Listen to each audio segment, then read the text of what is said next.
നമസ്കാരം. 24 എല്ലാ പ്രിയപ്പെട്ട പ്രേക്ഷകർക്കും മോർണിംഗ് ന്യൂസിലേക്ക് സ്വാഗതം. ഇന്ന് ജൂലൈ 8 തിങ്കളാഴ്ചയാണ്. മിഥുനം 24.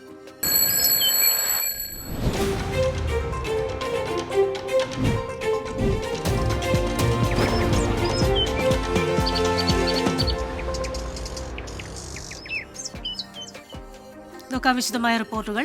കേരള സർവകലാശാല സിൻഡിക്കേറ്റ് പിരിച്ചുവിടാൻ ആലോചന. താൽക്കാലിക വൈസ് ചാൻസലർ ഡോക്ടർ സീസ തോമസിന്റെ റിപ്പോർട്ടിന്മേലുള്ള ചാൻസലറുടെ നടപടി ഇന്നുണ്ടായേക്കും.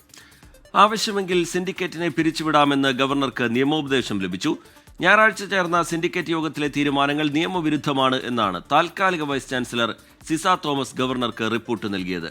അലക്സ് റാം മുഹമ്മദ് വിവരങ്ങളുമായി ചേരുന്നുണ്ട് തിരുവനന്തപുരത്ത്. അലക്സ്, നാടകീയമായ സംഭവങ്ങളാണ് സർവകലാശാലയിൽ ഉണ്ടാകുന്നത്. ഗവർണർക്ക് മുമ്പിൽ, ചാൻസലർക്ക് മുമ്പിൽ സിൻഡിക്കേറ്റ് പിരിച്ചുവിടാം എന്ന നിയമോപദേശമുണ്ട്. അതുപോലെ സിസ തോമസ് നൽകിയ റിപ്പോർട്ടുണ്ട്. ഇതിൽ സിൻഡിക്കേറ്റ് പിരിച്ചുവിടുന്നത് പോലുള്ള കടുത്ത നടപടിയിലേക്കാണ് ഗവർണർ കടക്കുന്നതെങ്കിൽ സാഹചര്യം കൂടുതൽ വഷളാവുന്ന നിലയിലേക്ക് പോകും. എന്താണ് രാജ്ഭവന്റെ ഇതുമായി ബന്ധപ്പെട്ടുള്ള ആലോചന, Alex? Rajith, Christina, good morning. ഈ കേരള സർവകലാശാലയിലെ ഈ കസേരകളി, രാഷ്ട്രീയ കസേരകളി അതിൻ്റെ പുതിയ തലത്തിലേക്ക് കടക്കുന്നു എന്നുള്ളതാണ് ഏറ്റവും പ്രധാനപ്പെട്ട കാര്യം. സർക്കാർ ഗവർണർ പോര് അത് അങ്ങേയറ്റം മുറുകുന്നു. നമുക്കറിയാം, സെനറ്റ് ഹാളിൽ ഈ ഭാരതാംബ, കാവിക്കൊടിയേന്തിയ ഭാരതാംബയുടെ ചിത്രം വെച്ചതുമായി ബന്ധപ്പെട്ട് ഉടലെടുത്ത വിവാദമാണ് ഈ സർവകലാശാലയിലെ കസേരകളിയിലേക്കും അവിടെ രാഷ്ട്രീയ ഇടപെടൽ എത്രത്തോളമാണ് എന്ന് മനസ്സിലാക്കുന്ന തരത്തിലേക്കും ഓരോ ദിവസവും ആ വിവാദം കൊണ്ടെത്തിച്ചത്. ഏറ്റവും ഒടുവിൽ രജിസ്ട്രാർക്കെതിരെ എടുത്ത നടപടി സിൻഡിക്കേറ്റ് റദ്ദാക്കിയത്, അതായത് വൈസ് ചാൻസലർ രജിസ്ട്രാറെ സസ്പെൻഡ് ചെയ്ത നടപടി സിൻഡിക്കേറ്റ് ചേർന്ന് റദ്ദാക്കിയത് നമ്മൾ കണ്ടു. പക്ഷേ കഴിഞ്ഞ ദിവസം ഇന്നലെ ചേർന്ന യോഗത്തിൽ ഇത് നിയമവിരുദ്ധമെന്ന് താൽക്കാലിക ചുമതലയുള്ള സിസ തോമസ് അറിയിക്കുകയും അത്തരത്തിലുള്ള നടപടിയെടുക്കാൻ പിരിച്ചുവിട്ട യോഗത്തിന് സാധിക്കില്ല എന്നവർ നിലപാടെടുക്കുകയും ചെയ്തു. സർവകലാശാല നിയമമനുസരിച്ച് നിയമവിരുദ്ധമായി കാര്യങ്ങൾ ചെയ്താൽ ഈ സിൻഡിക്കേറ്റിൻ്റെ നടപടി റദ്ദാക്കാൻ സാധിക്കും. അതായത് രജിസ്ട്രാറുടെ സസ്പെൻഷൻ പിൻവലിച്ച നടപടി റദ്ദാക്കാൻ സാധിക്കും. ക്ഷമിക്കണം, അതുമാത്രമല്ല, വേണമെങ്കിൽ സിൻഡിക്കേറ്റിനെ തന്നെ പിരിച്ചുവിടാം എന്ന്, അത് ടു ദ എക്സ്റ്റെൻറ്റ് ഏറ്റവും കൂടുതലായി ചെയ്യാൻ പറ്റുന്ന നടപടി സിൻഡിക്കേറ്റിനെ തന്നെ പിരിച്ചുവിടാം എന്നുള്ളതാണ്. ആ തരത്തിലുള്ള നിയമോപദേശം ഗവർണർക്ക് ലഭിച്ചു എന്നുള്ളതാണ് ഏറ്റവും പ്രധാനപ്പെട്ട കാര്യം. ഗവർണർക്ക് രാജ്ഭവനിലെ അഡ്വക്കേറ്റ് ശ്രീകുമാറും അതുപോലെ സ്വകാര്യ അഭിഭാഷകർ ഇതുമായി ബന്ധപ്പെട്ട് നിയമോപദേശം നൽകിയിട്ടുണ്ട്. ഗവർണർ ഇതിൽ സ്വീകരിക്കുന്ന നടപടിയാണ് ഇനി ഇതിൽ ഏറ്റവും ശ്രദ്ധേയമായ കാര്യം. രണ്ടു കാര്യങ്ങൾ പ്രധാനമാണ്. ഒന്ന്, യൂണിവേഴ്സിറ്റി ചട്ടം അനുസരിച്ച് നിയമവിരുദ്ധമായാണ് ഈ നടപടി റദ്ദാക്കിയതെങ്കിൽ ആ സസ്പെൻഷൻ ഉത്തരവ് അസാധുവാക്കാൻ ഗവർണർക്ക് സാധിക്കും. അത് മാത്രമല്ല, സിൻഡിക്കേറ്റിനെ തന്നെ പൂർണ്ണമായി പിരിച്ചുവിടാനും സാധിക്കും. ഇതിലേത് നിലപാടാണ് ഗവർണർ സ്വീകരിക്കുക എന്നുള്ളത് കാത്തിരുന്നു കാണണം. ഇന്നലെ വൈകുന്നേരം ഗവർണർ തിരുവനന്തപുരത്തുണ്ടായിരുന്നില്ല, എറണാകുളത്തായിരുന്നു. അദ്ദേഹത്തിൻ്റെ ആ സന്ദർശനത്തിനും ആ പരിപാടികൾക്ക് ശേഷം ഇന്നലെ രാത്രിയോടുകൂടി ഗവർണർ രാജ്ഭവനിലേക്ക് മടങ്ങിയെത്തിയിട്ടുണ്ട്. ഒരുപക്ഷെ രാജ്ഭവൻ സ്വീകരിക്കുന്ന നിലപാട്, ഇതുമായി ബന്ധപ്പെട്ട് രാജ്ഭവൻ സ്വീകരിക്കുന്ന നിലപാട് എന്താണെന്നുള്ളത് ഏവരും ഉറ്റുനോക്കുന്നുണ്ട്. ഈ സിൻഡിക്കേറ്റിനെ പിരിച്ചു വിടുന്ന നടപടികളിലേക്കൊക്കെ കടന്നാൽ അത് രൂക്ഷമായ സർക്കാർ ഗവർണർ പോരിലേക്ക് കടക്കും. അങ്ങനെയെങ്കിൽ അത്തരത്തിലുള്ള വാദപ്രതിവാദങ്ങളും ഈ ഉന്നത വിദ്യാഭ്യാസ മന്ത്രിയുടെ ഭാഗത്തുനിന്നും അതുപോലെ മറ്റ് പ്രധാനപ്പെട്ട നേതാക്കളുടെ ഭാഗത്തു നിന്നൊക്കെ ഉണ്ടാകുമെന്നുള്ള കാര്യത്തിൽ തർക്കമില്ല. ഏവരും ഉറ്റുനോക്കുന്നത് ഗവർണറുടെ, ചാൻസലർ കൂടിയായ ഗവർണർ രാജേന്ദ്ര വിശ്വനാഥ് അർലേക്കർ ഇതിൽ സ്വീകരിക്കുന്ന സമീപനം എന്താണ് എന്നുള്ളതായിരിക്കും. സ്വാഭാവികമായി ഈ രജിസ്ട്രാറുടെ സസ്പെൻഷൻ പിൻവലിച്ച സിൻഡിക്കേറ്റ് നടപടി അത് അസാധുവാക്കാനായിരിക്കും ഗവർണർ ശ്രമിക്കുക. കാരണം സർക്കാരും ഗവർണറുമായി നല്ലൊരു ബന്ധം ആദ്യഘട്ടത്തിൽ ഉടലെടുത്തിരുന്നു. അത് രൂക്ഷമാക്കാൻ പക്ഷേ ഗവർണർ മുതിരുവെന്ന് തൽക്കാലം കരുതുക വയ്യ. എന്താണെങ്കിലും പക്ഷേ കാത്തിരുന്നു. കാരണം ഈ സിൻഡിക്കേറ്റിനെ തന്നെ പിരിച്ചുവിടുന്ന തീരുമാനം ഉണ്ടായാൽ അത് രാഷ്ട്രീയ പ്രത്യാഘാതം ഉണ്ടാക്കുകയും ചെയ്യും. റിജിത്ത്. ശരി, അലക്സ് റാം മുഹമ്മദാണ് തിരുവനന്തപുരത്ത് നിന്ന് വിശദാംശങ്ങൾ നൽകിയത്. കേരള സർവകലാശാലയിൽ അതിനാടകീയ രംഗങ്ങളാണ്. ചരിത്രത്തിലാദ്യമായി 2 പേർ രജിസ്ട്രാർ സ്ഥാനത്തിരിക്കുന്നു. രാജ്ഭവന്റെ നടപടി എന്താണെന്ന് അറിയേണ്ടിയിരിക്കുന്നു. അലക്സ് റാം മുഹമ്മദാണ് വിവരങ്ങൾ നൽകിയത്. ആരോഗ്യമേഖലയിലുള്ള സർക്കാർ അവഗണനയ്ക്കും അനാസ്ഥയ്ക്കുമെതിരെ ഇന്ന് കോൺഗ്രസിന്റെ സമരം. എല്ലാ ജില്ലാ താലൂക്ക് ആശുപത്രികൾക്ക് മുമ്പിലും സമരം സംഘടിപ്പിക്കും. ധർണാ സമരം നടത്താനാണ് തീരുമാനം. മെഡിക്കൽ കോളേജുകൾക്ക് മുന്നിൽ കഴിഞ്ഞ ദിവസങ്ങളിൽ പ്രതിഷേധം സംഘടിപ്പിച്ചിരുന്നു. ഇതിന് പിന്നാലെയാണ് സമരം വ്യാപിപ്പിക്കുന്നത്. ഡോക്ടർ ഹാരിസ് ഹസന്റെ വെളിപ്പെടുത്തലിന് പിന്നാലെയാണ് KPCC സമരം തീരുമാനിച്ചത്. കോട്ടയം മെഡിക്കൽ കോളേജിലുണ്ടായ അപകടത്തിന്റെ പശ്ചാത്തലത്തിൽ മന്ത്രി വീണ ജോർജിന്റെ രാജിയും ആവശ്യപ്പെടും.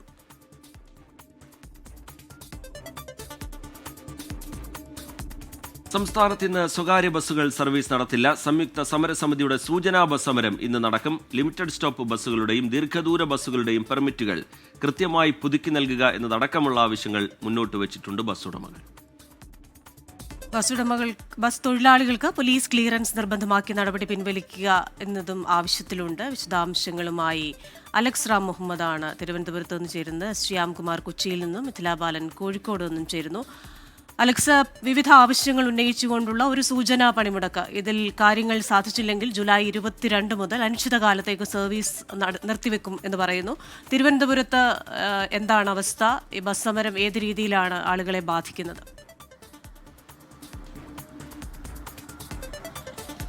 ക്രിസ്റ്റീന, ലിമിറ്റഡ് സ്റ്റോപ്പ് ബസ്സുകളുടെയും ദീർഘദൂര ബസ്സുകളുടെയും പെർമിറ്റുകൾ കൃത്യമായി പുതുക്കി നൽകുക, വിദ്യാർത്ഥികളുടെ യാത്രാ നിരക്ക് വർദ്ധിപ്പിക്കുക, ബസ് തൊഴിലാളികൾക്ക് പോലീസ് ക്ലിയറൻസ് നിർബന്ധമാക്കിയ നടപടി പിൻവലിക്കുക തുടങ്ങിയ പ്രധാനപ്പെട്ട ആവശ്യങ്ങൾ ഉന്നയിച്ചാണ് സംയുക്ത സമരസമിതി സ്വകാര്യ ബസ് പണിമുടക്കിന് ആഹ്വാനം ചെയ്തിരിക്കുന്നത്. സൂചനാ പണിമുടക്കെന്നാണ് അവർ അറിയിച്ചിരിക്കുന്നത്. നേരത്തെ തന്നെ ഈ സമരവുമായി ബന്ധപ്പെട്ട് ഗതാഗത വകുപ്പിന്, ഗതാഗത കമ്മീഷണർക്കൊക്കെ നോട്ടീസ് നൽകിയിരുന്നു.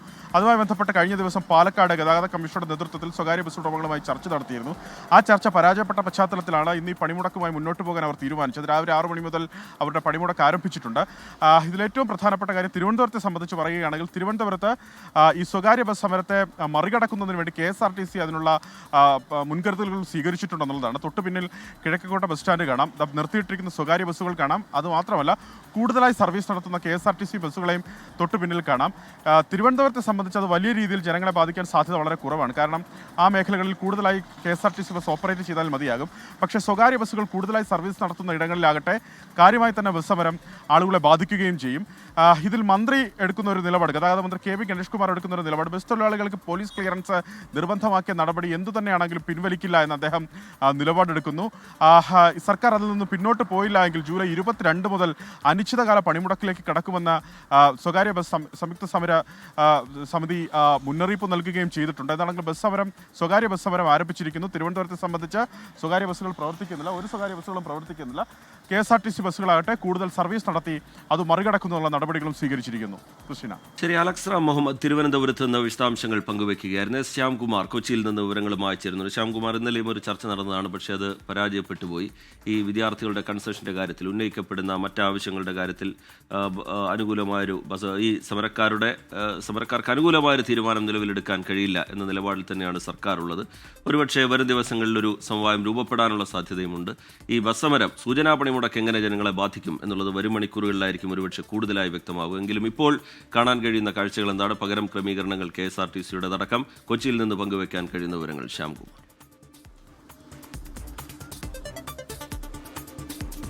റിജിത്ത്, നമ്മളിപ്പോൾ നിൽക്കുന്നത് വൈറ്റില ഹബ്ബിലാണ്. അവിടുത്തെ ആ ദൃശ്യങ്ങൾ തന്നെ കാണാം. സ്വകാര്യ ബസ്സുകൾ എല്ലാം നിർത്തിയിട്ടിരിക്കുകയാണ്. ഈ സമയത്തൊക്കെ സർവീസ് നടത്തേണ്ട ബസ്സുകളാണ്, സിറ്റി ബസ്സുകളാണ് ഇവിടെ നിർത്തിയിട്ടിരിക്കുന്നത്. പക്ഷേ KSRTC ബസ്സുകൾ ഹബ്ബിലേക്ക് കൂടുതൽ എത്തുന്നുമുണ്ട്. അതുകൊണ്ട് തന്നെ യാത്രക്കാർക്ക് ഹബ്ബിൽ നിന്ന് ഒരു പരിധിവരെ പ്രശ്നങ്ങൾ ഒഴിവാക്കാം. പക്ഷേ കൊച്ചിയെ സംബന്ധിച്ച് ആലപ്പുഴയിൽ നിന്നും, തൃശ്ശൂരിൽ നിന്നും, ഇടുക്കിയിൽ നിന്നും, കോട്ടയത്തു നിന്നും ഒക്കെ ഈ സ്വകാര്യ ബസ്സുകൾ വരികയും പോവുകയും ചെയ്യുന്ന സ്ഥലമാണ്. ജില്ലയുടെ തന്നെ വിവിധ ഭാഗങ്ങളിൽ നിന്ന് കൂടുതലും സ്വകാര്യ ബസ്സുകളെ ആശ്രയിച്ച് ജോലിക്കായി കൊച്ചി നഗരത്തിലേക്ക് എത്തുന്ന ആയിരങ്ങളാണ് ഉള്ളത്. ഇവർക്കൊക്കെ ഇന്ന് വലിയ തിരിച്ചടിയാകും. കാരണം അത്രയും KSRTC ബസ്സുകൾ ഏർപ്പെടുത്തുക അസാധ്യമാണ് കൊച്ചിയെ സംബന്ധിച്ച്. കാരണം കൊച്ചിയിലേക്ക് എത്തുന്ന ആളുകളിൽ വലിയൊരു ഭാഗവും ഈ മറ്റു ജില്ലകളിൽ നിന്നും വരുന്ന ആളുകളാണ്. അവർക്കിന്ന് കൊച്ചിയിലേക്കുള്ള വരവ് ദുഷ്കരമായിരിക്കും. പ്രത്യേകിച്ച് ദിവസ ജോലിക്കും കടകളിൽ നിൽക്കുന്ന ജീവനക്കാരും ഒക്കെ വലിയ രീതിയിൽ ബുദ്ധിമുട്ടുമെന്നുള്ള കാര്യം ഉറപ്പാണ്. ഇപ്പോൾ ഇവിടെ ഈ കാണാവുന്ന ബസ്സുകളൊക്കെ ഈ 5 മണി 5:30യോടുകൂടി സർവീസ് നടത്തേണ്ട ബസ്സുകളാണ്. ആ ഹബ്ബിലും കാണാം കൂടുതൽ ഇന്ന് ഈ സമയത്ത് ആളുകൾ കൂടുതലായി വന്ന് നിൽക്കുകയും ചെയ്യുന്നുണ്ട്. കാരണം ഈ സ്വകാര്യ ബസ്സുകൾ പൂർണ്ണമായും സർവീസ് നിരത്തിയിട്ടതിനാലാണ് ഇപ്പോൾ ഈ ആളുകൾക്ക് KSRTC ബസ്സിനെ ആശ്രയിക്കേണ്ടി വരുന്നത്. കൂടുതൽ സർവീസുകൾ ഒരുക്കിയിട്ടുണ്ട് എന്നാണ് അധികൃതർ പറയുന്നുവെങ്കിലും ഞാൻ നേരത്തെ പറഞ്ഞ പോലെ മറ്റു ജില്ലകളിൽ നിന്ന് വരുന്ന സർവീസുകൾ പൂർണ്ണമായും നിൽക്കുന്നതോടെ ഇന്ന് പൊതുജനങ്ങൾക്ക് യാത്രാ ദുരിതം തന്നെ കൊച്ചിയിൽ ഉണ്ടാകും എന്നുള്ള കാര്യം ഉറപ്പാണ്. അത് വരും മണിക്കൂറുകളിൽ മാത്രമാവും എത്രത്തോളം വലിയ ദുരിതം ഉണ്ടായിട്ടുണ്ട് എന്നുള്ളത് കൂടുതൽ വ്യക്തമാവുക. ശരി, ഇനി കോഴിക്കോട്ടേക്കാണ്. അവിടെ മിഥില ബാലനുണ്ട്. Mithila, good morning. അവിടെ എന്താണ് മലബാറിലെ അവസ്ഥ? KSRTC കൂടുതലായി സജ്ജീകരിച്ചിട്ടുണ്ടോ? ഈ സ്വകാര്യ ബസ്സുകൾ ഇല്ലാത്തതിൻ്റെതായിട്ടുള്ള ഒരു പ്രതിസന്ധി പരിഹരിക്കാൻ മാത്രം അത് പര്യാപ്തമാണോ? Christina, good morning. ഈ ബസ് സമരം ഏറ്റവും കൂടുതൽ ബാധിക്കാൻ പോകുന്നത് വടക്കൻ കേരളത്തെയാണ്, മലബാറിലെ ജില്ലകളിലാണ്. പ്രത്യേകിച്ച് സ്വകാര്യ ബസ്സുകളെ ഏറ്റവും കൂടുതൽ ആശ്രയിക്കുന്ന യാത്രക്കാരാണ് മലബാറിലെ ജില്ലകളിലുള്ളത്. പ്രത്യേകിച്ച് കോഴിക്കോട്, കണ്ണൂർ, കാസർഗോഡ്, വയനാടൊക്കെ ഉള്ളത്. മലയോര മേഖലകൾ ഉൾപ്പെടെയുള്ള ആളുകളെല്ലാം തന്നെ ഈ ഇത്തരത്തിൽ നോക്കുകയാണെങ്കിൽ സ്വകാര്യ ബസ്സുകളെ ആശ്രയിക്കുന്ന ആളുകളാണ്. ഇപ്പോൾ പുതിയ സ്റ്റാൻഡിൽ നമ്മളിപ്പോൾ ഉള്ളത് കോഴിക്കോട് പുതിയ സ്റ്റാൻഡിലാണ്. കോഴിക്കോട് പുതിയ സ്റ്റാൻഡിൽ എത്തിയപ്പോൾ നമ്മൾ കാണുന്ന കാഴ്ച എന്നത് ബസ് സമരം ഉള്ളത് അറിയാതെ എവിടെ എത്തി ഇവിടെ കുടുങ്ങിക്കിടക്കുന്ന യാത്രക്കാരെയാണ് നമ്മൾ കാണുന്നത്. നമുക്ക് അവരോട് തന്നെ ചോദിച്ചു നോക്കാം. ക്രിസ്റ്റീന, ബസ് സമരം അറിയില്ലായിരുന്നോ നിങ്ങൾ? ബസ് സൂചന സമരം ഉണ്ടെന്നറിയാം, പക്ഷേ അത്ര കാര്യമാക്കി എടുത്തിട്ടില്ല. അതുകൊണ്ടാണ് ഞങ്ങൾ തിരുവനന്തപുരത്ത് വരിക. ഈ കോരി ചെയ്ത മഴയത്ത് ഇങ്ങനെ ഒരു സമരം തന്നാണ് ജനങ്ങളെ സംബന്ധിച്ചിടത്തോളം വലിയ പ്രശ്നം ഉണ്ടാക്കുന്നതാണ്. സന്ദർഭോചിതമല്ലാത്തൊരു സമരമാണ്. അതുകൊണ്ട് ജനങ്ങൾ വലിയ പ്രയാസത്തിലാണ്. ഒരുപാട് ആൾക്കാർ ഇവിടെ ബസ് ഒത്തിരി നേരമായോ ഇവിടെ ഇരിക്കുന്നത്? ഒരു അരമണിക്കൂറായിട്ട് വെയിറ്റ് ചെയ്യാണ്. ബാലുശ്ശേരി ബസ് KSRTC വരാനുണ്ടോ എന്നുള്ളത് നോക്കുക പോകാൻ വേണ്ടി. നിങ്ങളും സമാനമായ സാഹചര്യം? സാധാരണ ഞങ്ങൾ രണ്ടാമത് തിരുവനന്തപുരത്ത് നിന്ന് വരികയാണ്. ഈ സമരമുള്ളത് പെട്ടെന്ന് അറിഞ്ഞത്. നാളത്തെ സമരമാണ് നേരത്തെ അറിയൂ, ഇന്നത്തെ അറിയൂല. ഇത് ഭയങ്കര ബുദ്ധിമുട്ടാണ് ശരിക്കും ആൾക്കാർക്ക്. പെട്ടെന്ന് സമരം വെക്കുന്നൊക്കെ ഭയങ്കര ഇതാണല്ലോ. തീർച്ചയായും ക്രിസ്റ്റീന, ഇതാണ് ഇവിടെ എത്തിയ യാത്രക്കാർക്ക് പറയാനുള്ളത്. ബസ് സമരം സൂചനാ പണിമുടക്ക് ഉണ്ടെന്ന് അറിയായിരുന്നു, പക്ഷേ അത് ഇത്ര രീതിയിൽ ബാധിക്കും എന്നത് ഇവർ അറിഞ്ഞിട്ടില്ല. KSRTC ബസ്സുകൾ അധിക സർവീസ് നടത്തുമെന്ന സൂചന നൽകിയിട്ടുണ്ട്. അല്ലെങ്കിൽ KSRTC ബസ്സുകൾ അധിക സർവീസ് നടത്തും. എല്ലാ യൂണിറ്റുകളിലും ഇതിനുവേണ്ട ക്രമീകരണങ്ങൾ നടത്തണമെന്ന നിർദ്ദേശം KSRTC അധികൃതരുടെ ഭാഗത്തുനിന്നും ഉണ്ടായിട്ടുണ്ട്. Bus stand, airport, railway station എന്നിവിടങ്ങളിൽ പ്രത്യേക സർവീസുകൾ, പ്രത്യേകിച്ച് പൊതുജനങ്ങൾ ഏറ്റവും കൂടുതൽ എത്താൻ ഇടയുള്ള സ്ഥലങ്ങളിൽ അല്ലെങ്കിൽ അവർക്ക് യാത്രാ സൗകര്യം വേണ്ട ഇടങ്ങളിലേക്ക് കൂടുതൽ സർവീസ് നടത്തണമെന്ന നിർദ്ദേശം KSRTC നൽകിയിട്ടുണ്ട്. അതുകൊണ്ട് തന്നെ അധിക സർവീസ് ഉൾപ്പെടെ നടത്തി ഈ ഒരു പ്രശ്നം പരിഹരിക്കാനുള്ള ശ്രമം KSRTCയുടെ ഭാഗത്തും ഉണ്ടാകും എന്നാണ് നമുക്ക് പറയാനുള്ളത്.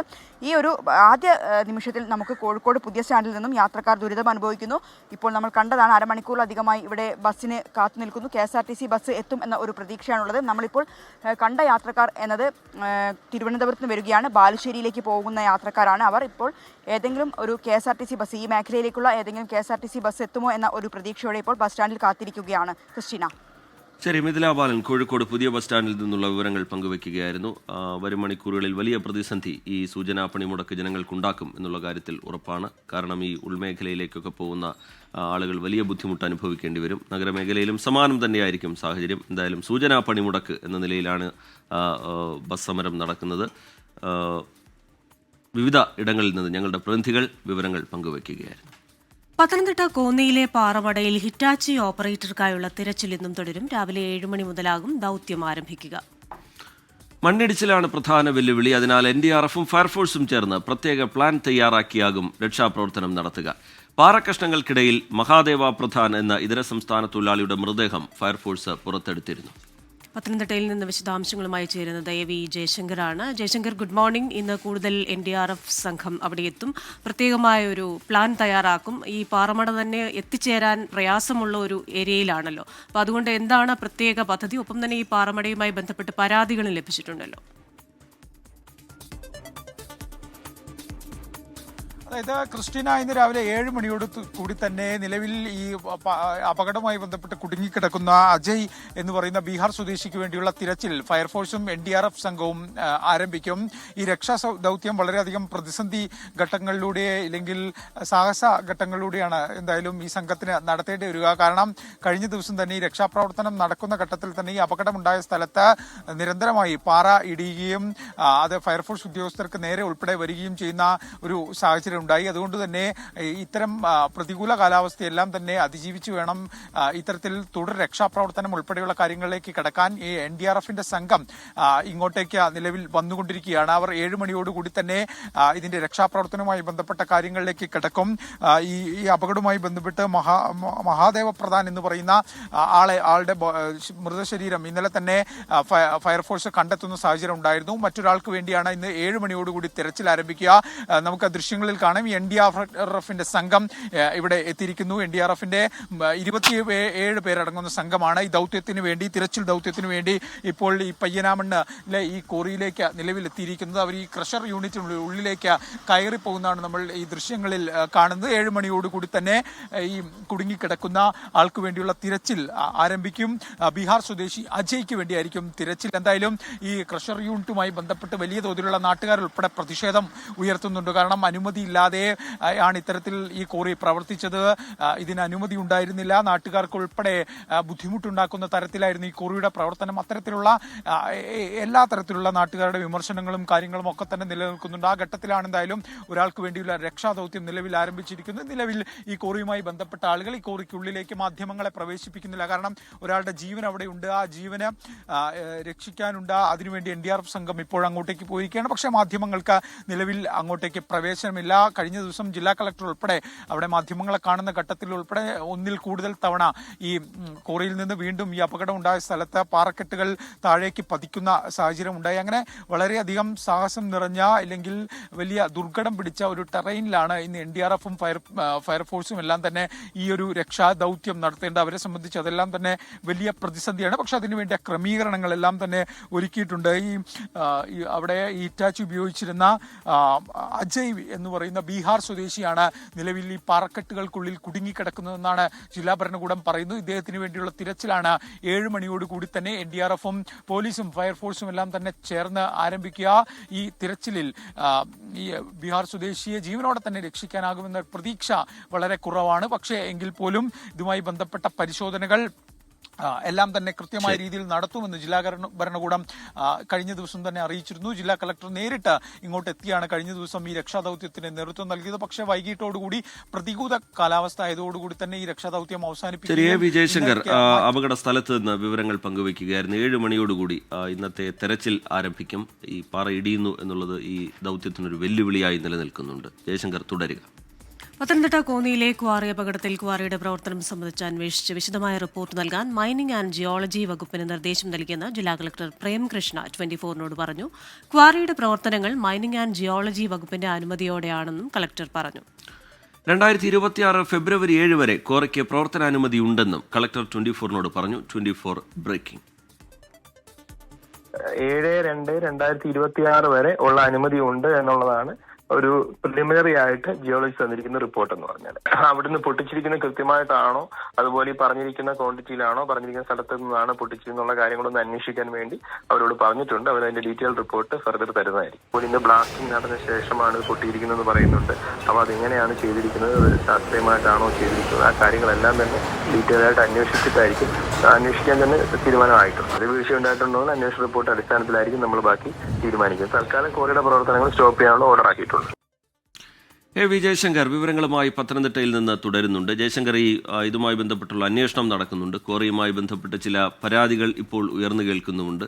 ഇങ്ങനെ ഒരു അപകടം ഉണ്ടാകുമ്പോഴാണ് അത്തരത്തിൽ വിശദമായ പരിശോധനയിലേക്കൊക്കെ കടക്കുന്നത് എന്നുള്ളത് മറ്റൊരു കാര്യം. ഇതിന്റെ അന്വേഷണം എങ്ങനെയാണ് ഇനി നടക്കാൻ പോകുന്നത് ജയശങ്കർ? അതായത് റിജിത്ത്, ജില്ലാ കളക്ടർക്ക് കഴിഞ്ഞ ദിവസം തന്നെ മൈനിങ് ആൻഡ് ജിയോളജി വകുപ്പ് ഇതുമായി ബന്ധപ്പെട്ട പ്രാഥമിക റിപ്പോർട്ട് സമർപ്പിച്ചിട്ടുണ്ട്. ഈ കോറിക്ക് പ്രവർത്തനാനുമതി ഉണ്ടായിരുന്നു എന്നാണ് ജില്ലാ കളക്ടർ നിലവിൽ പറയുന്നത്. അതായത് 7/2/2026 വരെ കോറിക്ക് ഇത്തരത്തിൽ പാറ പൊട്ടിക്കാനുള്ള അനുമതി മൈനിങ് ആൻഡ് ജിയോളജി വകുപ്പിൽ നിന്നുണ്ടായിരുന്നു. അതുകൊണ്ട് തന്നെ ഇത് ചട്ടപരമായാണോ, ചട്ടങ്ങൾ പാലിച്ചാണോ ഇവർ ഈ പാറ പൊട്ടിക്കൽ നടത്തിയത് ഉൾപ്പെടെയുള്ള കാര്യങ്ങൾ വിശദമായി പരിശോധിച്ച് റിപ്പോർട്ട് സമർപ്പിക്കാനാണ് നിലവിൽ മൈനിങ് ആൻഡ് ജിയോളജി വകുപ്പിന് ജില്ലാ കളക്ടർ നൽകിയിരിക്കുന്ന നിർദ്ദേശം. ഇതുമായി ബന്ധപ്പെട്ട അന്വേഷണങ്ങൾ ഇന്ന് തന്നെ മൈനിങ് ആൻഡ് ജിയോളജി വകുപ്പ് ആരംഭിക്കുമെന്ന് മനസ്സിലാക്കുന്നു. ഈ അനുമതി നൽകിയ അളവിൽ തന്നെയാണോ പാറ പൊട്ടിച്ചത്, അതോ ഏതെങ്കിലും തരത്തിലുള്ള അപകടകരമായ സ്ഫോടക വസ്തു ഉപയോഗിച്ച് പാറ അമിതമായ അളവിൽ പൊട്ടിച്ചിട്ടുണ്ടോ ഉൾപ്പെടെയുള്ള കാര്യങ്ങൾ പരിശോധിക്കാനാണ് നിലവിൽ ജില്ലാ കളക്ടർ നൽകിയിരിക്കുന്ന നിർദ്ദേശം. നാട്ടുകാരുൾപ്പെടെ കഴിഞ്ഞ ദിവസം ഈ കോറിക്ക് അനുമതിയില്ല, ചട്ടവിരുദ്ധമായാണ് ഈ കോറിയുടെ പ്രവർത്തനം ഉൾപ്പെടെയുള്ള ആക്ഷേപങ്ങൾ ഉന്നയിച്ചിരുന്നു. ആ ഒരു ഘട്ടത്തിൽ കൂടിയാണ് ഇത്തരത്തിൽ ഈ കോറിക്ക് പാറ പൊട്ടിക്കാനുള്ള പ്രവർത്തനാനുമതി ഉണ്ടായിരുന്നു എന്ന തരത്തിലുള്ള വിവരങ്ങൾ വരുന്നത്. നാട്ടുകാരുൾപ്പെടെ ഈ കോറിയുമായി ബന്ധപ്പെട്ട് ഇതിന്റെ പ്രവർത്തനങ്ങൾക്കെതിരെ പഞ്ചായത്തിലും ഒപ്പം ഹൈക്കോടതിയിലും ഉൾപ്പെടെ വിവിധ തരത്തിലുള്ള പരാതികൾ നൽകിയിരുന്നു. ഈ കോറിയുടെ പ്രവർത്തനം ഈ പ്രദേശത്തെ ആവാസ വ്യവസ്ഥയെ ഉൾപ്പെടെ ബാധിക്കുന്നു, തങ്ങളുടെ സ്വൈര്യ ജീവിതത്തെ, സ്വസ്ഥ ജീവിതത്തെ, സുരക്ഷിത ജീവിതത്തെ ഒക്കെ ബാധിക്കുന്ന തരത്തിൽ കാണിച്ചുകൊണ്ട് കോടതിയിൽ ഉൾപ്പെടെ സമീപിച്ചിരുന്നു. എന്തായാലും പ്രാഥമികമായി ഈ കോറിക്ക് പ്രവർത്തനാനുമതിയുണ്ട്. 2026 വരെ പാറ പൊട്ടിക്കുന്ന അനുമതിയുണ്ട്. അത് ഏതെങ്കിലും തരത്തിൽ ദുരുപയോഗം ചെയ്തോ അധികമായി അമിതമായ പാറകൾ പൊട്ടിച്ചുകൊണ്ട് ഉൾപ്പെടെയുള്ള കാര്യങ്ങളിൽ വിശദമായ അന്വേഷണം നടത്തി മൈനിങ് ആൻഡ് ജിയോളജി വകുപ്പ് ജില്ലാ കളക്ടർക്ക് അന്തിമ റിപ്പോർട്ട് നൽകും. എന്തായാലും പ്രാഥമിക റിപ്പോർട്ടിൽ ഈ പാറ പൊട്ടിക്കുന്നതുമായി ചട്ടവിരുദ്ധമായി ഒന്നും കണ്ടെത്തിയിട്ടില്ല എന്നാണ് മനസ്സിലാക്കുന്നത്. പക്ഷേ ഇതിലൊരു വിശദമായ അന്വേഷണം നടത്തിയതുണ്ട്. കാരണം കഴിഞ്ഞ ദിവസം തന്നെ ജില്ലാ കളക്ടറുടെ മാധ്യമങ്ങൾക്ക് പ്രതികരണം നൽകുന്ന ഘട്ടത്തിൽ വലിയ തോതിൽ പാറക്കെട്ടുകൾ താഴേക്ക് പതിക്കുന്ന സാഹചര്യം ഉണ്ടായി. ഒരുപക്ഷെ അമിതമായ ഇത്തരത്തിൽ സ്ഫോടക വസ്തു ഉപയോഗിച്ച് പാറ പൊട്ടിച്ചതാകാം ഇത്തരം അപകടങ്ങൾക്ക് കാരണമെന്ന സംശയമുണ്ട്. എന്തായാലും വിശദമായ ഒരു അന്വേഷണം ഇക്കാര്യത്തിൽ മൈനിങ് ആൻഡ് ജിയോളജി വകുപ്പിന്റെ ഭാഗത്തുനിന്നുണ്ടാകും. അതിനുശേഷമായിരിക്കും ഈ റിപ്പോർട്ട് ലഭിച്ച ശേഷമായിരിക്കും ജില്ലാ കളക്ടർ ഇതുമായി ബന്ധപ്പെട്ട തുടർ പ്രവർത്തനങ്ങൾ സ്വീകരിക്കുക. നിലവിൽ എന്തായാലും ഈ അപകടത്തിന്റെ പശ്ചാത്തലത്തിൽ ഈ കോറിയുടെ പ്രവർത്തനം പൂർണ്ണമായി നിർത്തിവെക്കാൻ കഴിഞ്ഞ ദിവസം തന്നെ പത്തനംതിട്ട ജില്ലാ കളക്ടർ പ്രേംകൃഷ്ണ IAS നിർദ്ദേശം നൽകിയിരുന്നു. പ്രജിത്ത്, വിവരങ്ങൾ നൽകിയത് AV ജയശങ്കറാണ് പത്തനംതിട്ടയിൽ നിന്ന്. ടെക്സസ് മിന്നൽ പ്രളയത്തിൽ 104 പേർ മരിച്ചതായി സ്ഥിരീകരണം. മിസ്റ്റേക്ക് ക്യാമ്പിലുണ്ടായിരുന്ന 27 പേർ മരിച്ചു. 11 പേരെ ഇനിയും കണ്ടെത്താനുണ്ട്. അതിനിടെ ടെക്സസിൽ വ്യാപക മഴയ്ക്ക് സാധ്യതയുണ്ടെന്ന മുന്നറിയിപ്പുണ്ട്. വിവരങ്ങളുമായി അമേരിക്കയിലെ ന്യൂജേഴ്സിയിൽ നിന്ന് മധു കൊട്ടാരക്കരയാണ് ചേരുന്നത്. മധു, ഗുഡ് ഈവനിങ്. ഈ ടെക്സസിലെ ആ തെരച്ചിൽ എങ്ങനെയാണ് പുരോഗമിക്കുന്നത്? മിസ്റ്റേക്ക് ക്യാമ്പിൽ നിന്ന് കാണാതായവരെ കുറിച്ചുള്ള പൂർണ്ണമായ വിവരം ലഭ്യമായിട്ടുണ്ടോ? ഏത് തരത്തിലുള്ള ക്രമീകരണങ്ങളാണ് ഇനിയും മഴയ്ക്ക് സാധ്യതയുണ്ട് എന്ന മുന്നറിയിപ്പിൽ എടുത്തിരിക്കുന്നത്? Good morning Rijith. കൃഷ്ണ സൂചിപ്പിച്ചതുപോലെ മഴയ്ക്കുള്ള സാധ്യതയുണ്ട്. പ്രതികൂല കാലാവസ്ഥ ഈ തെരച്ചിലിനെ നല്ല രീതിയിൽ ബാധിക്കുന്നുണ്ട്. ഇപ്പോൾ ഈ സെൻട്രൽ ടെക്സസിൽ ഈ മിന്നൽ പ്രളയത്തിൽ മരിച്ചവരുടെ എണ്ണം 104 ഉയർന്നിരിക്കുകയാണ്.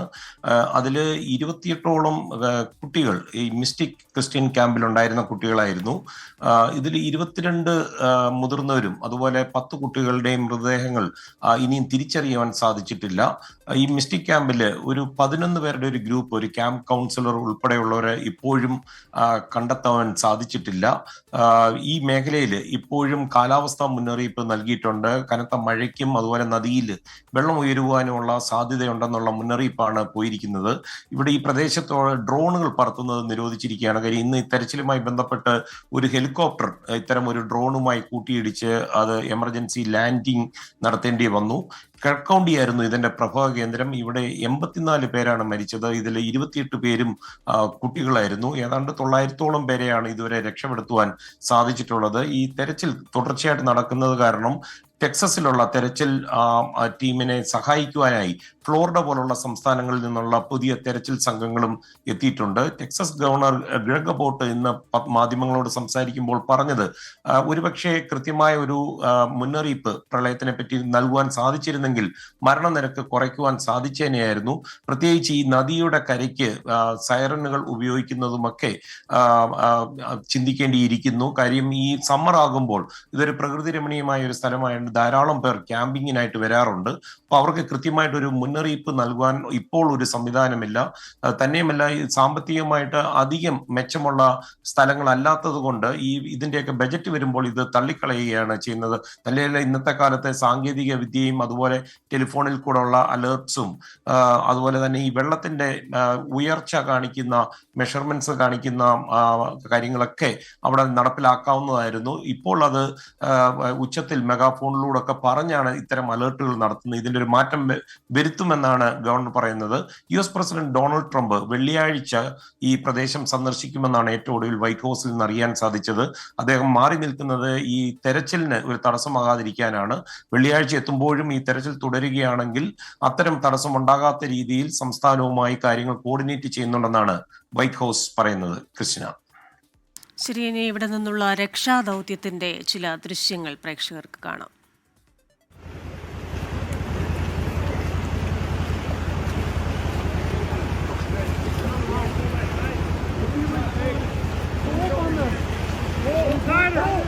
Pull tighter.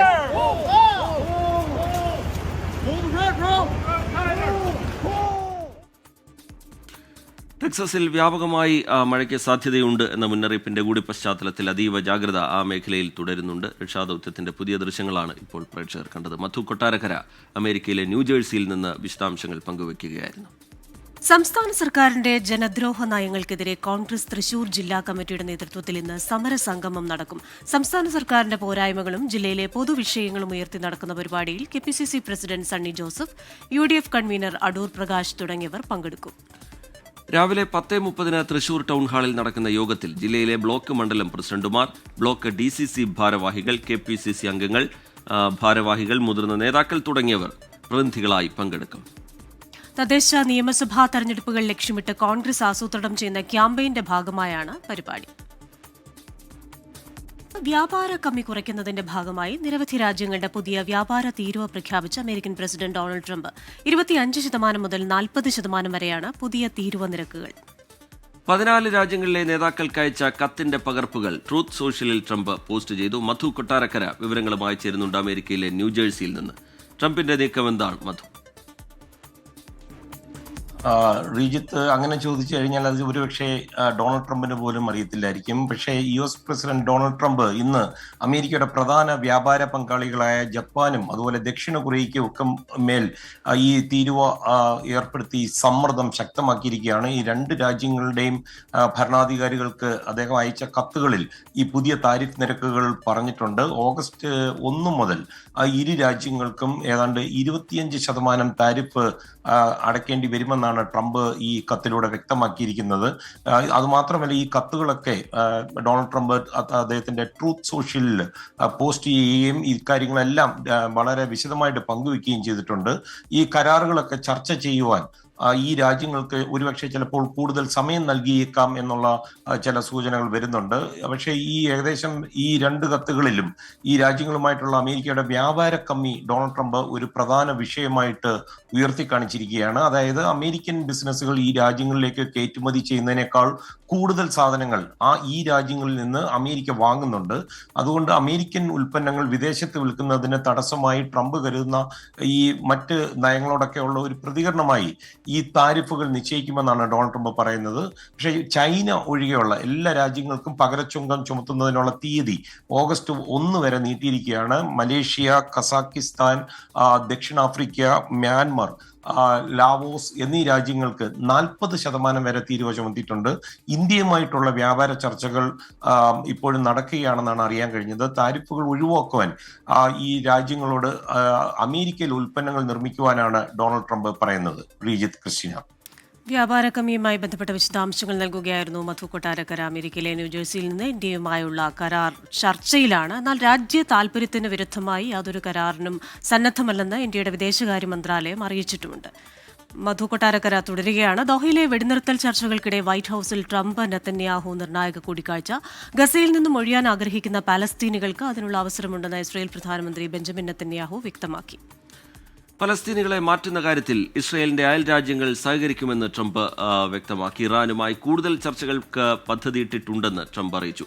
ഡൊണാൾഡ് ട്രംപിനെ നൊബേൽ പുരസ്കാരത്തിന് ഇസ്രയേൽ പ്രധാനമന്ത്രി നാമനിർദ്ദേശം ചെയ്തു.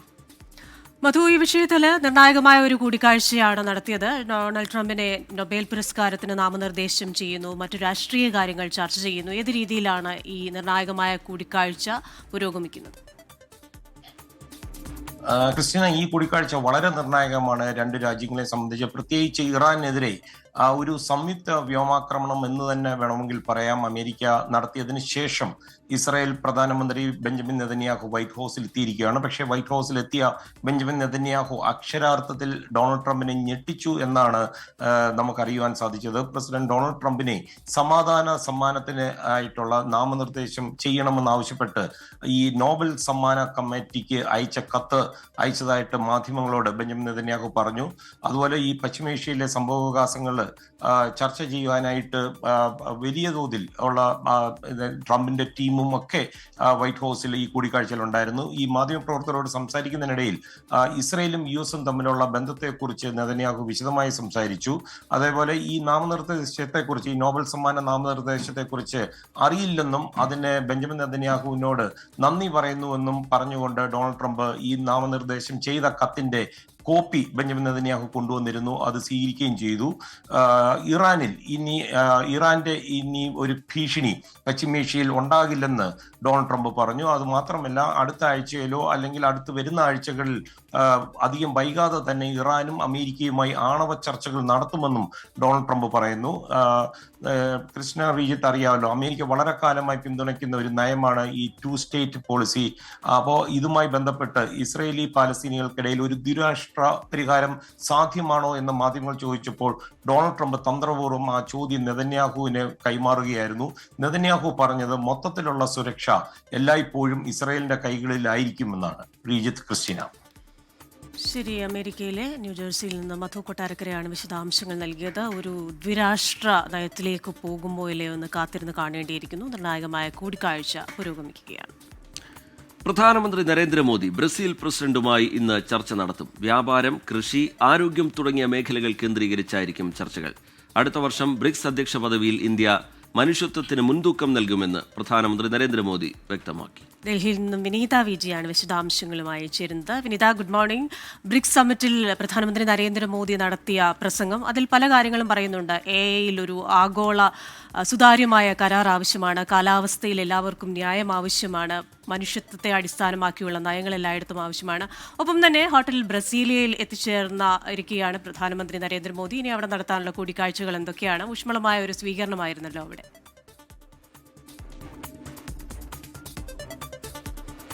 Very good morning Christina.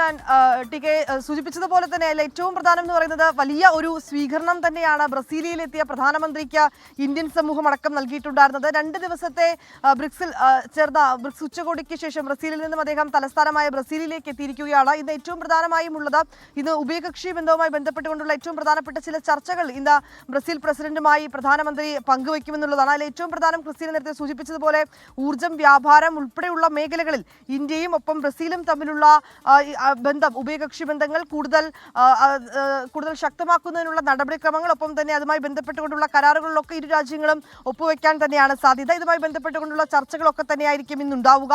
ബ്രസീലിലെത്തിയ പ്രധാനമന്ത്രിക്ക് ഊഷ്മളമായ സ്വീകരണമാണ് അവിടെ ലഭിച്ചിട്ടുണ്ടായിരുന്നത്. നമുക്ക് അതുമായി ബന്ധപ്പെട്ടുള്ള ദൃശ്യങ്ങളിൽ നിന്നൊക്കെ തന്നെ വളരെ വ്യക്തമായി തന്നെ അത് കാണാനും കഴിയുന്നുണ്ട്. ഇന്ത്യൻ സമൂഹം ഒരുപക്ഷെ ഈ വിദേശ പര്യടനവുമായി ബന്ധപ്പെട്ട് ഓരോ മേഖലയിലും ഓരോ രാജ്യത്തും എത്തുമ്പോൾ അദ്ദേഹത്തിന് അത്തരത്തിലേക്കുള്ള വിപുലമായിട്ടുള്ളൊരു സ്വീകരണം, വൻ വരവേൽപ്പ് തന്നെയാണ് ഇന്ത്യൻ സമൂഹം നൽകുന്നത്. ഏറ്റവും പ്രധാനമായും അദ്ദേഹം പറഞ്ഞിരിക്കുന്നത് അടുത്ത വർഷം ബ്രിക്സ് അധ്യക്ഷ പദവിയിൽ ഇന്ത്യ മനുഷ്യത്വത്തിന് മുൻതൂക്കം നൽകുമെന്നാണ് പ്രധാനമന്ത്രി വ്യക്തമാക്കിയിരിക്കുന്നത്.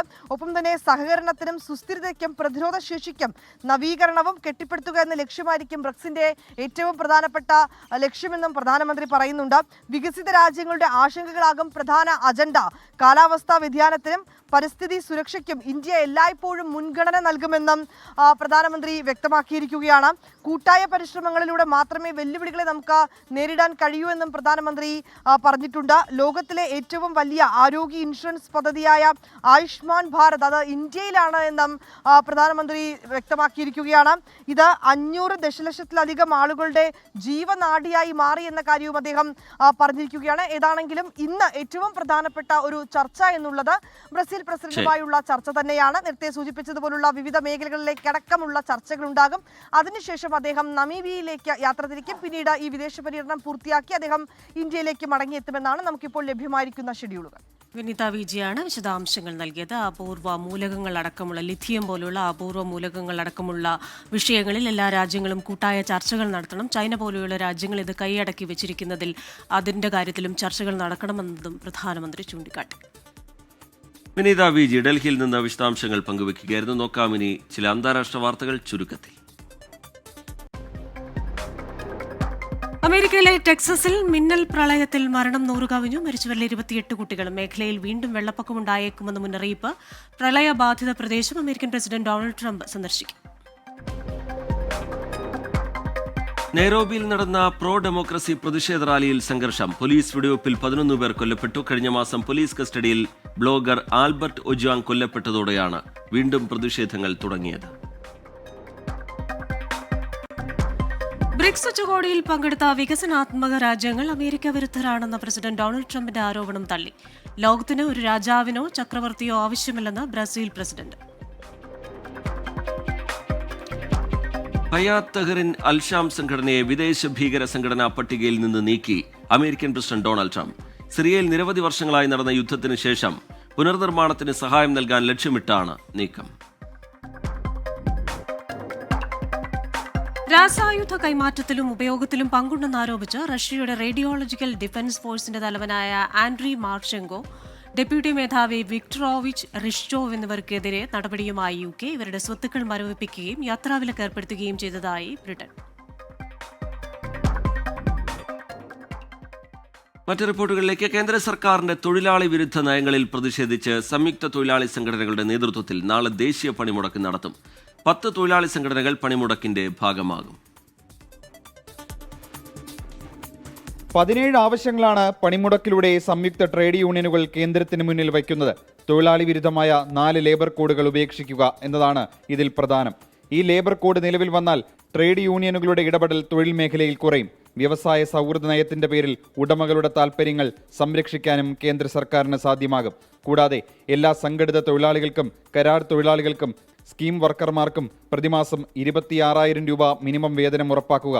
പൊതുമേഖലാ സ്ഥാപനങ്ങൾ സ്വകാര്യവൽക്കരിക്കുന്ന നയത്തിൽ നിന്നും കേന്ദ്ര സർക്കാർ പിന്മാറുക എന്നിവയും ആവശ്യങ്ങളിൽ ഉൾപ്പെടുന്നു. 10 വർഷമായി കേന്ദ്ര സർക്കാർ തൊഴിലാളികളുമായി ചർച്ച നടത്തിയിട്ടില്ലെന്നും തൊഴിലാളി സംഘടനകൾ ആരോപിക്കുന്നു. രാജ്യത്തിൻ്റെ സമ്പദ് വ്യവസ്ഥ മാത്രമല്ല, സാമൂഹിക വ്യവസ്ഥ ഒന്നാകെ തന്നെ തകിടം മറിക്കുന്ന രീതിയിൽ, ഭരണഘടനയെ തന്നെ ഇല്ലാതാക്കുന്ന രീതിയിലും സാമ്പത്തിക വ്യവസ്ഥയിലെ തൊഴിലാളികളുടെ, അധ്വാനിക്കുന്ന കർഷകരടക്കമുള്ള ജനവിഭാഗങ്ങളുടെ എല്ലാം ജീവിതം ഏതാണ്ട് അസംഭവ്യമായ രീതിയിലുള്ള നീക്കങ്ങളാണ് മോദി സർക്കാരിൻ്റെ, പ്രത്യേകിച്ച് 3ാം മോദി സർക്കാരിൻ്റെ ഭാഗത്തു നിന്നുണ്ടാകുന്നത്. അതിനെതിരായിട്ടുള്ള ശക്തമായ ചെറുത്തുനിൽപ്പ്, അത് ഭരണവർഗങ്ങൾക്കാകെ ഒരു ശക്തമായ താക്കീത് കൊടുക്കുന്നതിന് വേണ്ടിയിട്ടാണ് ഈ പണിമുടക്ക് സംഘടിപ്പിച്ചിട്ടുള്ളത്. INTUC, AITUC, HMS, CITU, AITUC ഉൾപ്പെടെ 10 ദേശീയ ട്രേഡ് യൂണിയനുകളുടെ നേതൃത്വത്തിലാണ് പണിമുടക്ക്. സംയുക്ത കിസാൻ മോർച്ചയും പിന്തുണ പ്രഖ്യാപിച്ചിട്ടുണ്ട്. വാണിജ്യ വ്യവസായ മേഖലയിലെ തൊഴിലാളികളും കേന്ദ്ര സംസ്ഥാന സർക്കാർ ജീവനക്കാർ, ബാങ്ക്, ഇൻഷുറൻസ്, തപാൽ, ടെലികോം തുടങ്ങിയ മേഖലയിലെ ജീവനക്കാരും പണിമുടക്കിൽ ഭാഗമാകും. പാൽ, ആശുപത്രി അടക്കമുള്ള അവശ്യ സർവീസുകളെ പണിമുടക്കിൽ നിന്നും ഒഴിവാക്കിയിട്ടുണ്ട്. 24 ഡൽഹി. സംസ്ഥാനത്ത് ഇടത്തരം മഴ തുടരാൻ സാധ്യത. മലയോര മേഖലകളിലും വടക്കൻ കേരളത്തിലും ഒറ്റപ്പെട്ട ശക്തമായ മഴയ്ക്ക് സാധ്യതയെന്ന് കാലാവസ്ഥാ വകുപ്പിന്റെ മുന്നറിയിപ്പ്. കണ്ണൂർ, കാസർഗോഡ് ജില്ലകളിൽ യെല്ലോ അലർട്ട് പ്രഖ്യാപിച്ചു. മഴയ്ക്കൊപ്പം ശക്തമായ കാറ്റിനും സാധ്യതയുണ്ട്. കേരള, ലക്ഷദ്വീപ് തീരങ്ങളിൽ മീൻപിടുത്തത്തിന് തടസ്സമില്ല. ശക്തമായ കാറ്റിനും മോശം കാലാവസ്ഥയ്ക്കും സാധ്യതയുള്ളതിനാൽ കർണാടക തീരത്ത് മീൻപിടുത്തത്തിന് വിലക്കുണ്ട്.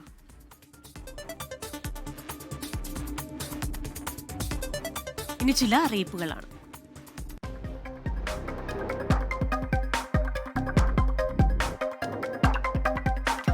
ആലപ്പുഴ IHRDയുടെ ഹ്രസ്വകാല കോഴ്സായ എബിസിസ് ഓഫ് ആർട്ടിഫിഷ്യൽ ഇന്റലിജൻസിലേക്ക് അപേക്ഷ ക്ഷണിക്കുന്നു. 5 ദിവസത്തെ ഓൺലൈൻ കോഴ്സിലേക്കാണ് അപേക്ഷ ക്ഷണിക്കുന്നത്.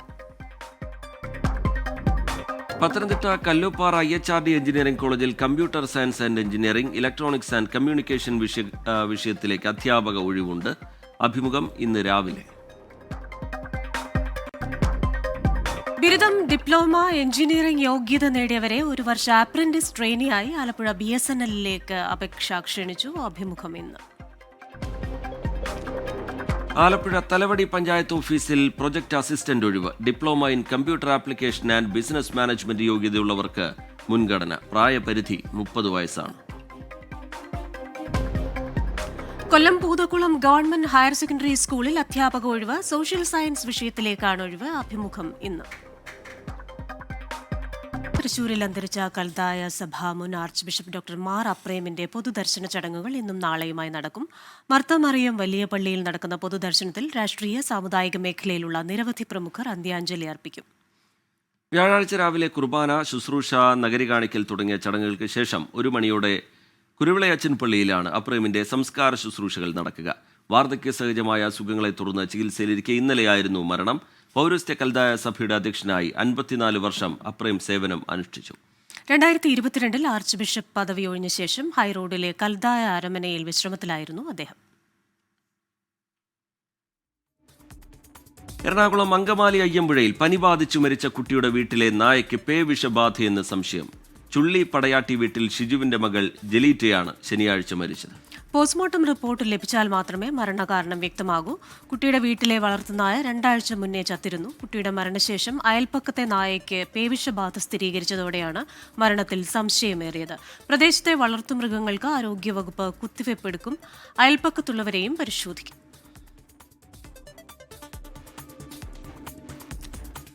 കോഴിക്കോട് കാക്കൂരിൽ ചേലാകർമ്മത്തിനെത്തിച്ച ആൺകുഞ്ഞു മരിച്ച സംഭവത്തിൽ RCH ഓഫീസർ ഇന്ന് DMOക്ക് റിപ്പോർട്ട് സമർപ്പിക്കും.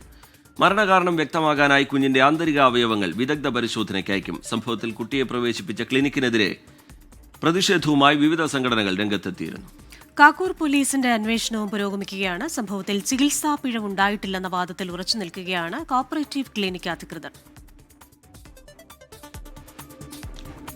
ബത്തേരി സ്വദേശി ഹേമചന്ദ്രൻ കൊലപാതക കേസിലെ ഒന്നാം പ്രതി നൌഷാദിന്റെ വിസ കാലാവധി ഇന്ന് കഴിയും.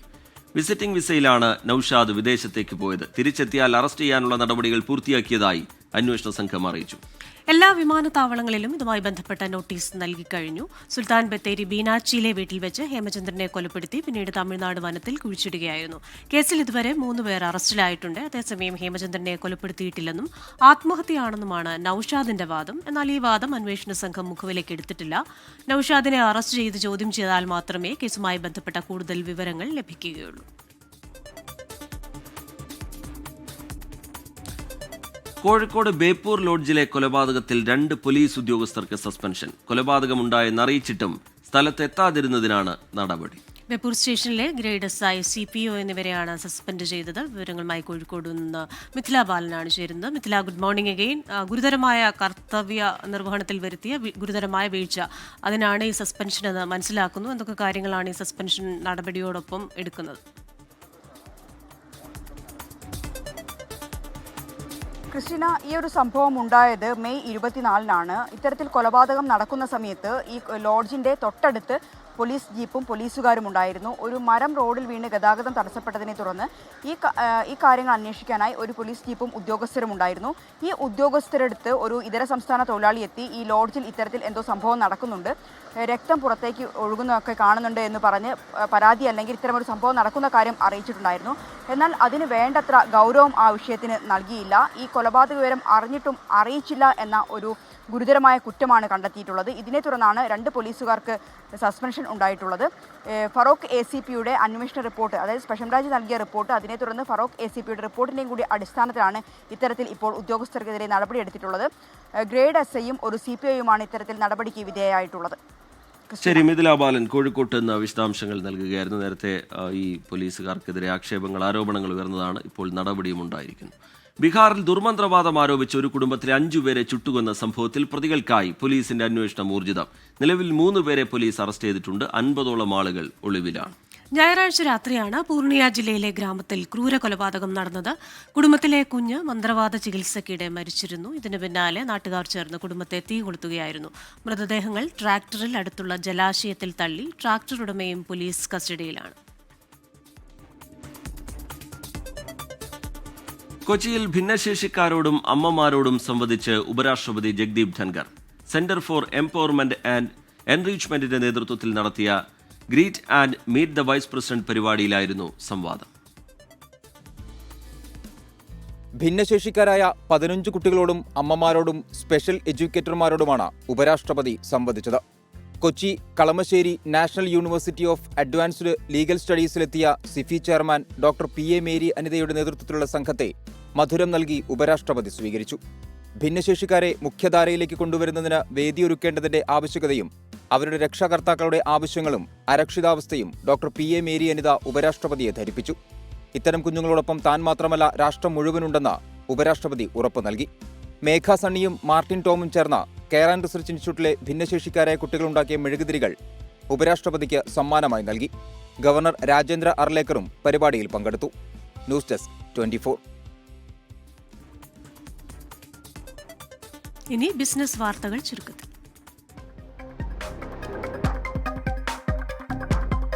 വ്യാപാരക്കമ്മി കുറയ്ക്കുന്നതിന്റെ ഭാഗമായി നിരവധി രാജ്യങ്ങളുടെ പുതിയ വ്യാപാര തീരുവ പ്രഖ്യാപിച്ച് അമേരിക്കൻ പ്രസിഡന്റ് ഡൊണാൾഡ് ട്രംപ്. 25% മുതൽ 40% വരെയാണ് പുതിയ തീരുവ നിരക്കുകൾ. ജപ്പാനും ദക്ഷിണ കൊറിയയ്ക്കും 25% തീരുവ. ചൈന ഒഴികെയുള്ള എല്ലാ രാജ്യങ്ങൾക്കും പകരച്ചുങ്കം ചുമത്തുന്നതിനുള്ള തീയതി ഓഗസ്റ്റ് 1 വരെ നീട്ടി. പ്രതിദിന എണ്ണ ഉൽപാദനം കുവൈത്ത് വർദ്ധിപ്പിക്കും. ഓഗസ്റ്റ് മുതൽ പ്രതിദിനം 5,48,000 ബാരൽ ഉൽപാദനമാണ് വർദ്ധിപ്പിക്കുക. അന്താരാഷ്ട്ര എണ്ണ വിപണികളുടെ സ്ഥിരത വർദ്ധിപ്പിക്കുന്നതിന് ലക്ഷ്യമിട്ടുള്ള ഒപെക് രാജ്യങ്ങളുടെ തീരുമാനപ്രകാരമാണ് നടപടി. ടെസ്ല CEO ഇലോൺ മസ്ക് US-ൽ പുതിയ രാഷ്ട്രീയ പാർട്ടി പ്രഖ്യാപിച്ചതിനെ തുടർന്ന് തിങ്കളാഴ്ച പ്രീ മാർക്കറ്റ് ട്രേഡിംഗിൽ ടെസ്ല ഓഹരികൾ 7% ഇടിഞ്ഞു. നിർണായകമായ ധാതു വിതരണ ശൃംഖലകൾ സുരക്ഷിതമാക്കുന്നതിനും ഒരു രാജ്യത്തിനും ഈ വിഭവങ്ങളിൽ ആധിപത്യം സ്ഥാപിക്കാനും ആയുധങ്ങൾ ഉപയോഗിക്കാനും കഴിയില്ല എന്ന് ഉറപ്പാക്കുന്നതിനും ബ്രിക്സ് രാജ്യങ്ങൾ ഒരുമിച്ച് പ്രവർത്തിക്കണമെന്ന് പ്രധാനമന്ത്രി നരേന്ദ്രമോദി. മുംബൈയിലെ ഗോരേഗാവ് സബർബനിലുള്ള മോത്തിലാൽ നഗറിന്റെ പുനർവികസനത്തിനായി അദാനി ഗ്രൂപ്പിന്റെ റിയൽ എസ്റ്റേറ്റ് സ്ഥാപനമായ അദാനി പ്രോപ്പർട്ടീസ് തിങ്കളാഴ്ച സംസ്ഥാന ഏജൻസിയായ Maharashtra housing and area development അതോറിറ്റിയുമായി കരാറിൽ ഒപ്പുവച്ചു. നിപ്പ ബാധിച്ച് കോഴിക്കോട് മെഡിക്കൽ കോളേജ് ആശുപത്രിയിൽ ചികിത്സയിൽ കഴിയുന്ന പാലക്കാട് സ്വദേശിയായ യുവതിയുടെ ആരോഗ്യനില ഗുരുതരമായി തുടരുന്നു. നിലവിൽ പാലക്കാടും മലപ്പുറത്തുമായി 461 പേരാണ് സമ്പർക്ക പട്ടികയിലുള്ളത്. ഇതിൽ 27 പേർ ഹൈറിസ്ക് വിഭാഗത്തിലാണ്. 48 സാമ്പിൾ പരിശോധിച്ചതിൽ 46 നെഗറ്റീവാണ്. മലപ്പുറം, പാലക്കാട് ജില്ലയിലുള്ളവർക്ക് കർശന ജാഗ്രതാ നിർദ്ദേശം നൽകിയിട്ടുണ്ട്. കോഴിക്കോട് നിന്ന് മിഥില ബാലനാണ് വിശദാംശങ്ങളുമായി ചേരുന്നത്. Mithila, good morning again. നിപ്പയുടെ കാര്യത്തിൽ ഒരു ആശങ്ക വേണ്ട എന്ന് പറയുമ്പോഴും ചില മുൻകരുതലുകൾ എടുത്തിട്ടുണ്ട്. എന്തൊക്കെ കാര്യങ്ങളിലാണ് മുൻകരുതലുകൾ? ഒപ്പം തന്നെ ഈ സാമ്പിൾ ടെസ്റ്റിൽ 48-ൽ 46 നെഗറ്റീവാണല്ലോ.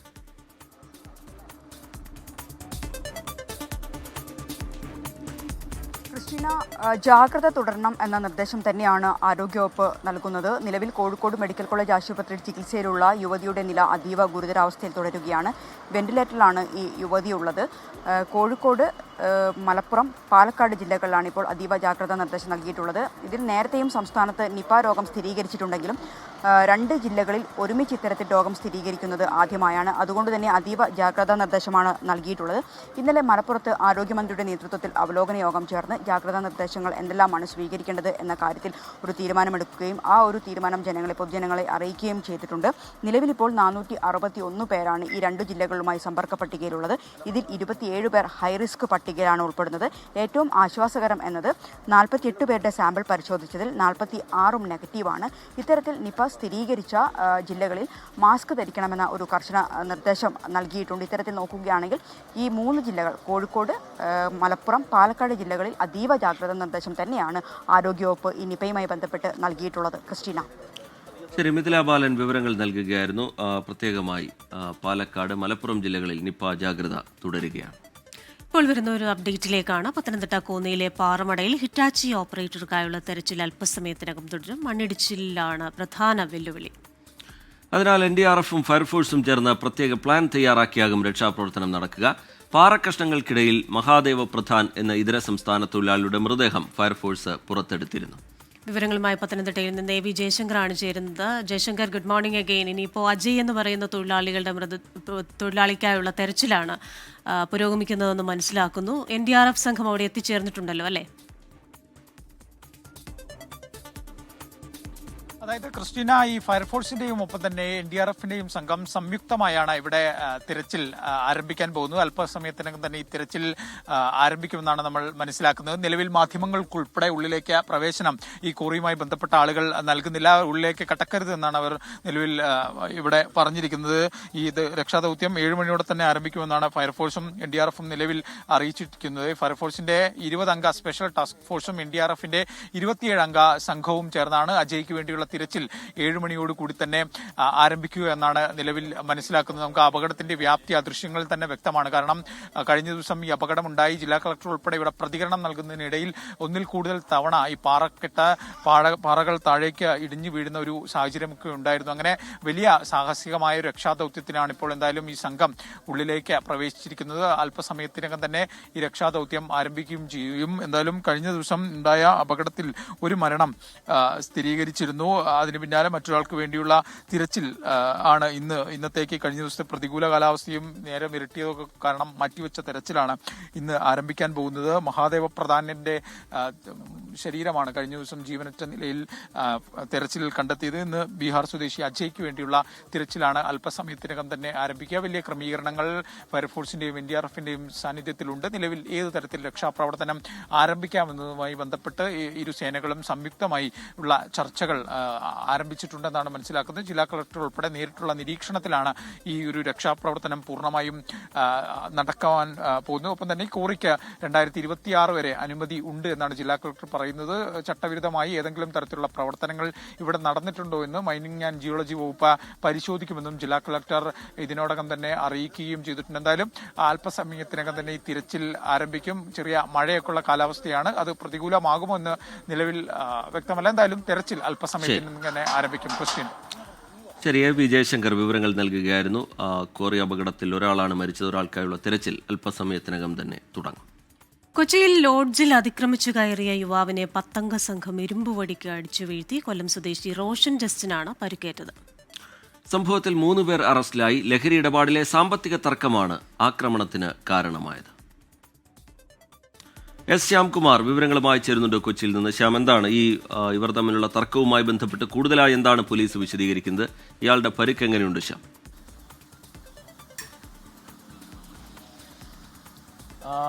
റിജിത്ത്, കൊച്ചി തമ്മനത്താണ് ഈ സംഭവം ഉണ്ടാകുന്നത്. ഈ റോഷൻ എന്ന് പറയുന്ന യുവാവിനെ ആദ്യം ഇരുമ്പ് വടിക്ക് അടിച്ചു വീഴ്ത്തിയ ശേഷം പിന്നീട് സ്ക്രൂ ഡ്രൈവർ ഉപയോഗിച്ച് കുത്തി പരിക്കേൽപ്പിക്കുകയായിരുന്നു. കൊല്ലം സ്വദേശി റോഷൻ ജസ്റ്റിനാണ് പരിക്കേറ്റത്. ഈ ആശുപത്രിയിൽ നിന്ന് വിവരമറിഞ്ഞാണ് പാലാരിവട്ടം പോലീസ് സ്ഥലത്തെത്തി പരിശോധന നടത്തുന്നത്. അങ്ങനെ നടത്തിയ പരിശോധനയിലാണ് റോഷനെ ആക്രമിച്ച 10 അംഗ സംഘമാണ് എന്ന് മനസ്സിലാക്കുകയും 3 പേരെ അറസ്റ്റ് ചെയ്യുകയും ചെയ്തത്. ഇതിൽ അറസ്റ്റിലായ സെർജിയോ പാലാരിവട്ടത്തും കളമശ്ശേരിയിലും ഉൾപ്പെടെയുള്ള കേസുകളിൽ പ്രതിയാണ്. ലഹരി ഇടപാടുമായി ബന്ധപ്പെട്ട തർക്കമാണ് അക്രമത്തിന് പിന്നിൽ എന്നുള്ളതാണ് പോലീസ് കണ്ടെത്തിയിരിക്കുന്നത്. ഈ അക്രമത്തിന് ഇരയായ ആൾക്ക് പരാതിയില്ല എന്ന് പറഞ്ഞുവെങ്കിലും പ്രാഥമിക അന്വേഷണത്തിൽ ലഹരി ഇടപാടാണെന്ന് കണ്ടെത്തിയതോടെ പോലീസ് അന്വേഷിക്കുകയും 3 പേരെ അറസ്റ്റ് ചെയ്യുകയുമായിരുന്നു. ഇനിയും ഈ കേസിൽ 7 പേരെ കൂടി കിട്ടാനുണ്ട് എന്നുള്ളതാണ് പോലീസ് പറയുന്നത്. ലഹരി വിൽപ്പന നടത്തിയതിന്റെ പണം കൈമാറാത്തതിലെ തർക്കമാണ് ഈ ക്രൂരമായ അക്രമത്തിന് പിന്നിൽ എന്നുള്ളതാണ് പാലാരിവട്ടം പോലീസ് കണ്ടെത്തിയിരിക്കുന്നത്. എസ് ശ്യാംകുമാറാണ് വിശദാംശങ്ങളുമായി കൊച്ചിയിൽ നിന്ന് ചേർന്നത്. ഇതോടെ മോർണിംഗ് ന്യൂസ് പൂർണ്ണമാവുകയാണ്.